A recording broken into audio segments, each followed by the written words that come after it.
히브리서 3장 14절 제가 읽습니다. 우리가 시작할 때에 확신한 것을 끝까지 견고히 잡고 있으면 그리스도와 함께 참여한 자가 되리라. 아멘. 우리 다 같이 한번 한 목소리로 읽어볼까요? 우리가 시작할 때에 확신한 것을 끝까지 견고히 잡고 있으면 그리스도와 함께 참여한 자가 되리라. 아멘. 우리 옆 사람들과 한번 인사합니다. 참 잘 오셨습니다. 큰 은혜 받으시기 바랍니다. 네, 여러분들 정말 잘 오셨습니다. 하나님의 큰 은혜가 또 한 번 여러분 모두 위에 넘치시기를 주님의 이름으로 간절히 축원합니다. 출애굽한 이스라엘 백성들의 가장 큰 문제 한 가지를 이야기해 보라고 하면 여러분은 무엇을 이야기하시겠습니까? 여러 가지가 생각이 나고 또 여러 가지를 말할 수 있을 것이에요. 그러나 그 가운데 가장 심각한 것 한 가지는 시작은 항상 그럴듯한데 그것이 끝까지 가지 못한다는 것이, 그들이 처음 출애굽할 때 그들의 모습은 정말 그 위세가 당당했어요. 정말 위풍당당한 모습으로 그들이 애굽에서 나왔어요. 우리는 출애굽하면 그들이 애굽에서 도망쳐 나온 것처럼 생각해요. 그러나 사실은 그렇지 않아요. 성경을 자세히 보면 그들이 애굽에서 나올 때는 애굽 바로 왕에게 특별히 요청해서 우리에게 필요한 의복을 달라, 우리가 노중에 필요한 은금 폐물도 달라. 쉽게 말하면 우리가 출애굽하는데 약속의 땅까지 가는데 필요한 의복과 노자까지도 달라 라고 얘기해서 그것들을 풍성히 얻어가지고 나오는 모습을 볼 수 있어요. 출애굽기 12장 35절 36절에 나옵니다. 이스라엘 자손이 모세의 말대로 하여 애굽 사람에게 은금 폐물과 의복을 구하며 여호와께서 애굽 사람들에게 이스라엘 백성에게 은혜를 입히게 하사 그들이 구하는 대로 주게 하심으로 그들이 애굽 사람의 물품을 취하였더라. 구하는 대로 받아서 그것을 취하여 가지고 나오는 그런 모습을 보게 돼요. 그것뿐만이 아니죠. 출애굽한 이스라엘 백성들은 그 수도 대단했어요. 성경은 장정만 60만이었다라고 이야기하고 있어요. 우리나라 전체 군인의 수가 60만으로 알고 있죠. 아마 지금은 많이 줄었을 거예요. 그런데 그 수를 한번 생각해 보세요. 출애굽한 사람들의 수 전체가 60만이 아니고 장정만 60만. 그러니까 그 장정 한 사람당 부모도 있을 것이고 아내도 있을 것이고 딸린 자녀들도 있을 것이고 그 수를 가히 짐작해 보세요. 아무리 못돼도 200만 이상은 되었을 것이다 라고 생각해요. 그들뿐만이 아니, 그들이 출애굽할 때는 이스라엘 백성만 나온 게 아니고 수많은 잡족들도 함께 나왔다. 또 그들이 가진 양과 소와 심이 많은 생축들도 그들과 함께 나왔다라고 성경은 기록하고 있어요. 출애굽기 12장 37절 38절에 나와요.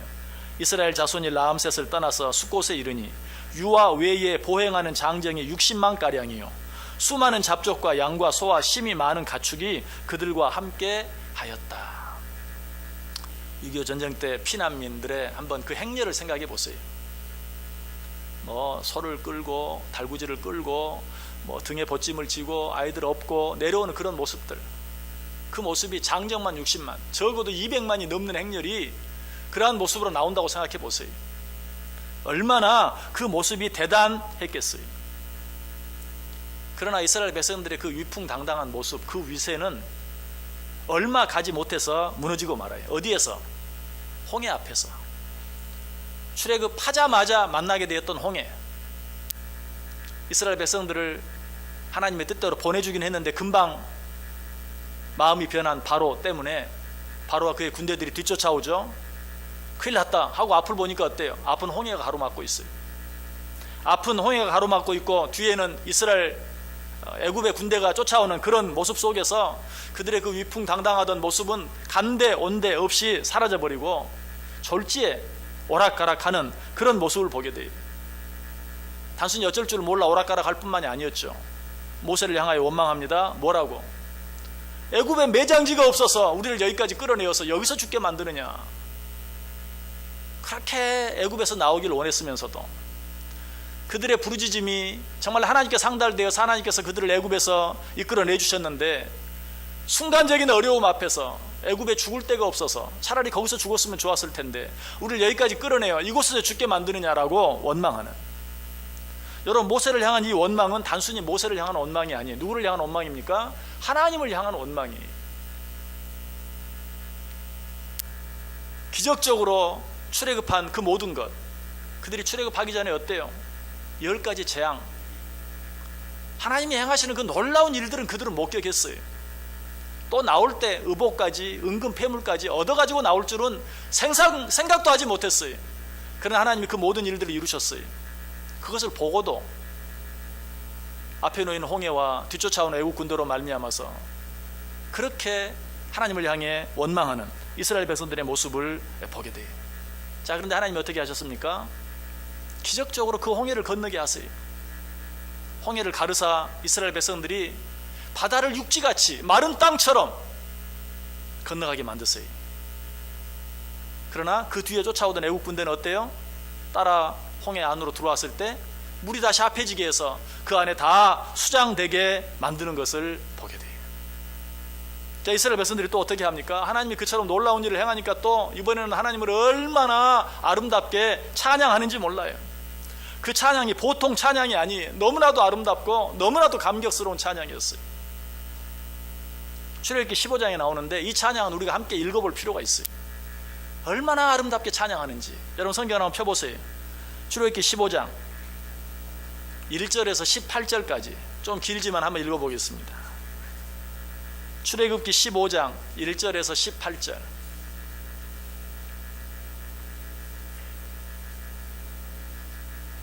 출애굽기 15장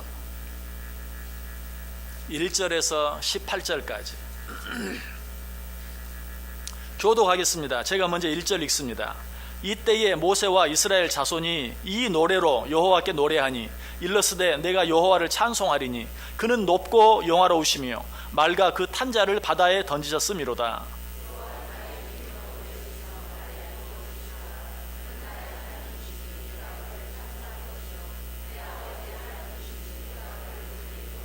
여호와는 용사시니 여호와는 그의 이름이시로다.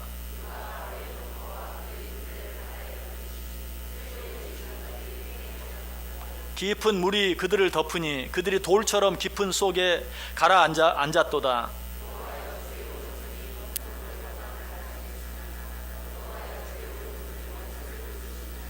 주께서 주의 큰 위엄으로 주를 거스리는 자를 엎으시니이다. 주께서 진노를 발하시니 그 진노가 그들을 지푸라기같이 사르니이다.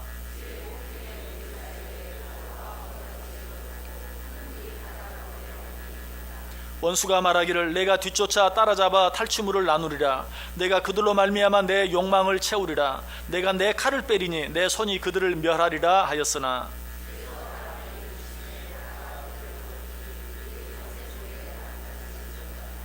여호와여 신중에 주와 같은 자가 누구니이까? 주와 같이 거룩함으로 영광스러우며 찬송할 만한 위엄이 있으며 기이한 일을 행하는 자가 누구니이까?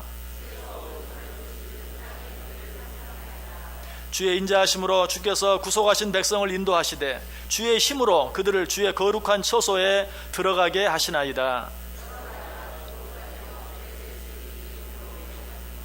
에돔 두령들이 놀라고 모압 영웅이 떨림에 잡히며 가나안 주민이 다 낙담하나이다.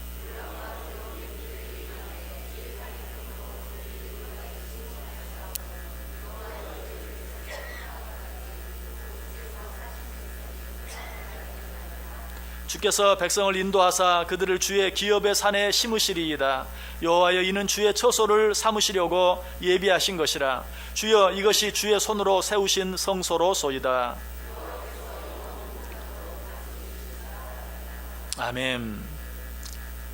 얼마나 아름다운 찬양인지 몰라요. 성경을 읽다 보면 이렇게 길게 읽다 보면 어떤 내용인지 얼른 감이 오지 않을 때가 있어요. 또 읽고도 잊어버릴 때가 있어요. 무슨 내용인지 생각이 나지 않을 때도 있어요. 그러나 이 내용은 처음부터 끝까지 한결같이 하나님을 높이고 찬송하고 감사하는, 그래서 정말 이 찬송을 읽으면서 그들이 하나님을 얼마나 아름답게 찬양했는지 생각하지 않을 수가 없어요. 너무나 아름다운 찬양이, 너무나 감격적인 찬양이. 그러나 이 감격의 찬양이 얼마나 갑니까? 사흘을 넘기지 못해요. 홍해를 건넌 지 정확히 사흘 뒤에 마라를 만나게 됩니다. 마라에서 마실 물이 없어 죽을 지경에 처하게 되죠. 마라의 쓴물. 이때 그들은 어떻게 합니까?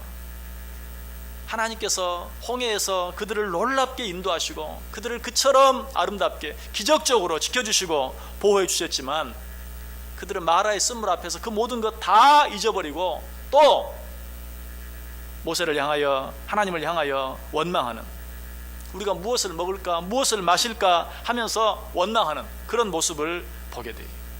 이것이 이스라엘 백성들의 모습이 얼마나 그 변덕이 죽을 듯 하는지, 이스라엘 백성들이 출애굽하여 약속의 땅까지 들어가기까지 부린 그 변덕들은 입이 아파서 다 이야기할 수 없을 정도예요.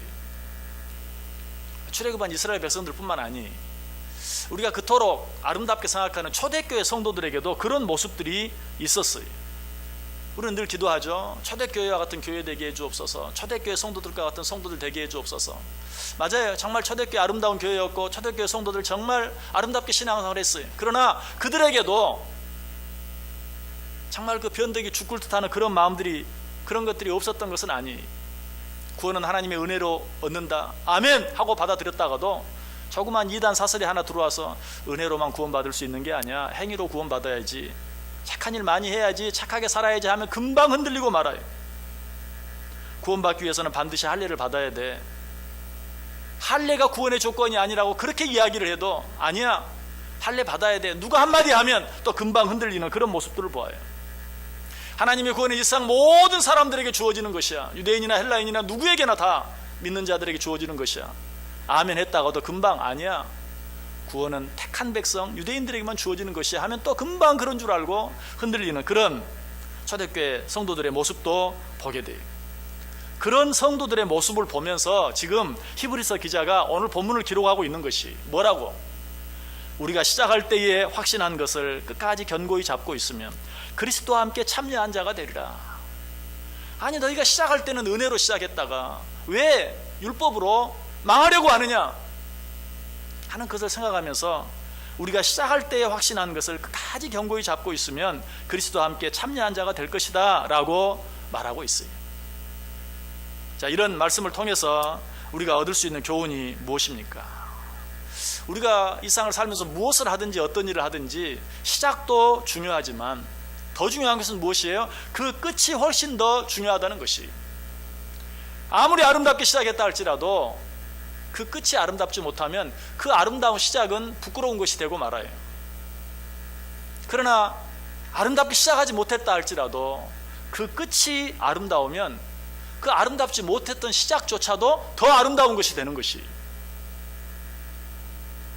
그러므로 우리는 무엇을 어떻게 시작할 것인가 하는 것보다도 내가 시작한 그 일들 어떻게 잘 마치고 마무리할 것인가 하는 것을 생각할 수 있어야 돼요. 어떤 일이라도 용두사미가 되어서는 안 돼요. 전도서 7장 8절은 말합니다. 이 일의 끝이 시작보다 낫다.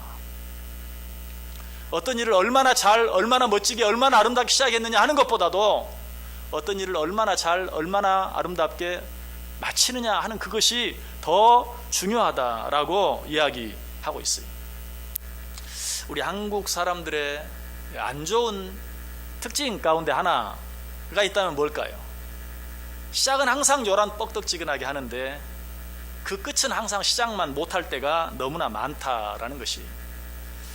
이것은 정치하는 사람들이 선거 유세를 하는 걸 봐도 잘 알 수 있어요. 물론 뭐 어느 나라 사람들이나 선거 유세할 때는 다 나름대로 다 잘해보겠다고 하죠. 근데 특별히 우리나라는 선거 유세가 앞으로 뭐 그것을 얼마나 할 수 있을지 전혀 생각하지 아니하고 너무 호황되게, 너무 크게, 너무 듣기 좋게만 하는 그런 경향들이 있어요. 그리고 나서는 한 사람도 선거 유세할 때 약속한 대로 행하는 사람들이 없어요. 뭐 이런 거창한 일 말고 우리 자녀들이 이제 겨울방학 되죠. 이 방학이 되면 어때요? 시간표를 짭니다. 요즘에도 그렇게 하는지 모르겠어요. 우리 때는 항상 그랬는데 시간표를 짜면 어때요? 전부 공부하는 시간이에요. 그냥 공부 1시간 하고 5분 쉬고, 어떤 좀 더 열심히 하면 그냥 1시간 55분 하고 5분만 쉬고 얼마나 거창하게 시간표를 짰는지 몰라요. 그러나 끝날 때는 어때요? 그 시간표대로 행한 날이 하루도 없어요. 첫날부터 실패하고 말아요. 역시 요즘에는 조금 달라지긴 했는데 우리 아이들에게 장래 소망이 무엇이냐고 물어보면, 꿈이 무엇이냐고 물어보면 얼마나 원대한지 몰라요. 전부 대통령이. 요즘은 조금 이제 현실화된 것 같아요. 그러나 아직도 그 시작이 너무 거창한 그런 것들이 있어요. 그러나 끝은 그렇지 못한. 뭐 제가 한국 사람이니까 한국 사람 이야기를 했지만 뭐 한국 사람뿐만이 아니 모든 세상 사람들이 다 그래요. 사람들은 다 그래요. 시작은 거창한데 끝은 시작만 못할 때가 많이 있어요. 그러나 이것은 세상 법칙이, 세상의 모습이, 하나님 나라의 모습, 하나님의 법칙은 그렇지 않아요. 하나님 나라의 법칙은 항상 끝이 나중보다 더 좋은 것이, 그것을 가장 잘 보여주는 사건이 요한복음 2장에 나타난 가나 혼인잔치에서 예수님께서 물로 포도주를 만든 사건이죠. 자, 거기에서 예수님께서 포도주가 떨어졌을 때 물로 포도주를 만들어서 그 포도주로 사람들에게 내주었을 때 사람들이 그 포도주를 맛보고 뭐라고 말합니까? 말하되 사람마다 먼저 좋은 포도주를 내고 취한 후에 낮은 것을 내거늘. 사람들은 다 처음엔 좋은 걸 내고 나중에는 덜 좋은 것을 내놓는데 뭘 말해요? 세상의 법칙이 그렇다는 것이, 세상 모든 사람들이 다 그러하다는 것이. 그러나 예수님은 그렇지 않으셨죠. 우리 하나님은 그렇지 않아요. 그것은 세상의 법칙이지 하나님 나라의 법칙이 아니에요. 여러분 식당에도 가보시면 어떻습니까? 새로 생긴 식당이 있어서 가보면 어때요? 맛이 너무 좋아요. 그래서 그 식당 너무 잘한다고 그냥 기회 있을 때마다 그 식당에 가서 밥 먹어요. 근데 2번 가고 3번 가고 4번 가고 5번 가면서 어때요? 처음 그 맛이 아니. 그래서 나도 안 가게 되지만 다른 사람도 가지마, 거기 맛없어. 변했어. 시작할 때만 그냥 멋지게 맛있게 잘하다가 손님들 좀 많아지고 돈 좀 벌면 마음이 변하는 거예요. 바뀌는 거예요. 그래서 더 많이 벌 생각만, 더 많이 남길 생각만 하고 좋은 재료도 쓰지 않고 맛도 생각하지 않고. 이것이 사람들의 모습이다. 그러나 성경의 법칙은 그렇지 않다. 항상 시작보다 끝이 더 아름다운, 시작은 미약하지만 그 끝은 심히 창대한, 이것이 하나님의 법칙이에요. 욥기 8장 7절에 말하죠. 내 시작은 미약하였으나 내 나중은 심히 창대하리라. 여러분의 그 어떤 시작보다도 여러분의 끝이 항상 더 복되고 항상 더 아름답고 항상 더 창대하기를 바랍니다. 실제로 욥의 끝이 어떠했습니까? 욥은 시작도 멋있게 시작했어요. 동방의 의인으로, 그리고 거부로. 처음 욥기 1장에서 욥을 소개할 때 그렇게 소개되어져요. 그러나 욥기가 끝나는 욥기 42장, 거기에서의 욥의 모습은 어떻습니까? 처음보다도 더 창대한, 숱한 고난과 어려움이 있었지만 욥기 마지막 장 42장 10절에 보면 욥이 그의 친구들을 위하여 기도할 때 여호와께서 욥의 곤경을 돌이키시고 여호와께서 욥에게 이전 모든 소유보다 갑절이나 주신지라. 또 같은 장 12절에도 여호와께서 욥의 말년에 욥에게 처음보다 더 복을 주시니 그가 양 14,000과 낙타 6,000과 소 1,000결이와 암나귀 1,000을 주셨고. 얼마나 복됩니까? 처음도 아름다웠지만 그 끝은 훨씬 더 아름다운, 여러분 끝이 처음보다 나은 것, 이것이 하나님 나라의 법칙이고 하나님께서 원하시는 것이, 또 예수님께서도 이와 같은 법칙이 곧 하늘나라의 법칙이라고 겨자씨의 비유를 통해 말해줘요. 겨자씨는 심히 작은 것이로되 그것이 자라서 나무같이 되어 후에는 수많은 새들이 그 나무에 깃들이게 되느니라. 이것이 하늘나라의 법칙이, 이것이 하나님의 법칙이. 혹시라도 이런 말을 들으면서 그럼 뭐 시작은 아무것도 아니네. 아니, 오늘 본문을 자세히 보세요. 우리가 시작할 때에 확신한 것을 시작도 확실하게 잘해야 돼. 첫 단추 잘못 끼면 어때? 그 끝이 아름답게 될 수가 없죠. 중간에 다시 시작하지 않는 한. 그렇죠? 시작도 확실하게 잘해야 돼요. 그래서 우리 수장들은 뭐라고 말했죠? 시작이 반이다. 정말 중요해. 근데 우리는 너무 그것만 생각하는 것 같아요. 그래서 시작만 멋지게 잘하려고 해요. 제가 지금 말씀드리는 것은 시작이 중요하지 않다, 시작은 아무것도 아니다, 그런 말이 아니. 정말 시작은 반이. 잘 시작해야 돼요. 멋지게 시작해야 돼요. 그러나 그 멋진 시작이 정말 멋진 시작이 되게 하기 위해서는 그 일을 잘 잘 마칠 수 있어야 한다. 끝이 좋아야 한다. 우리가 시작할 때 확신한 것을 끝까지 견고히 잡고 있으면 그리스도와 함께 참여한 자가 되리라. 잘 시작하면 잘 마칠 가능성도 훨씬 커요. 확실하게 시작하면 그 결과도 확실하게 맞춰질 가능성이 훨씬 큰 것이. 여러분 멋지게 시작하십시오. 또 한 해가 우리 앞에 있는데 멋지게 시작하세요. 그리고 확실하게 시작하세요.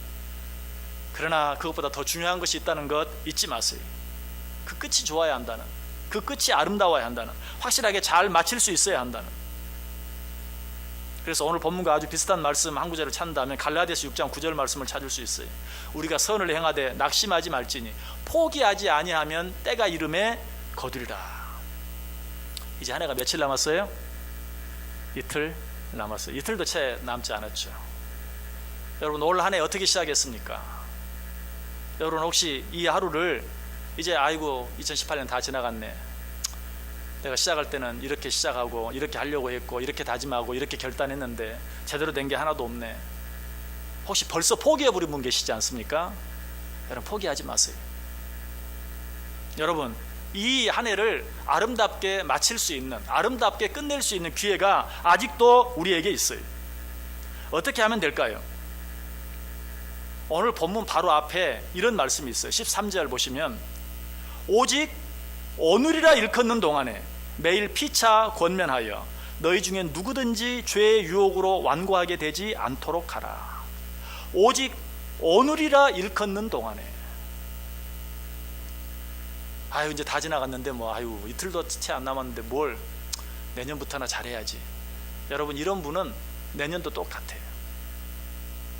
혹시 부족한 것이 있습니까? 시작은 멋지게 했는데 시작한 것으로 끝나고 그냥 그 일들을 계속하지 못한 것, 그런 일들이 여러분 가운데 있습니까? 어떻게 하면 될까요? 오늘 하루 포기할 것이 아니라 오늘 하루 내가 할 수 있는 일을 하는 것이 중요해요.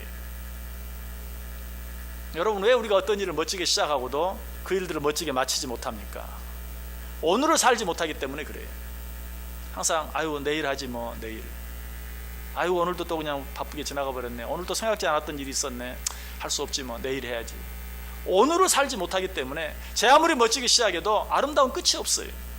아름다운 끝은 누구에게만 주어지는가? 오늘이라 일컫는 동안에 오늘 할 수 있는 일을 최선을 다해 할 때, 비록 2018년이 하루 이틀밖에 남지 않았지만 오늘 내가 해야 할 일이 무엇인지, 오늘 내가 생각난 일이 무엇인지 그 일을 오늘 할 수 있어야 그 끝이 아름다울 수 있는 거예요. 사실 우리 인생 전체에 어제라는 날은 없어요. 내일도 없어요. 뭐만 있어요? 오늘만 있어요. 근데 우리가 왜 성공적인 삶을 살지 못합니까? 어제 있었던 일 때문에, 또 내일 혹시나 있을지 모르는 일 때문에 우리는 오늘을 살지 못하는 것이.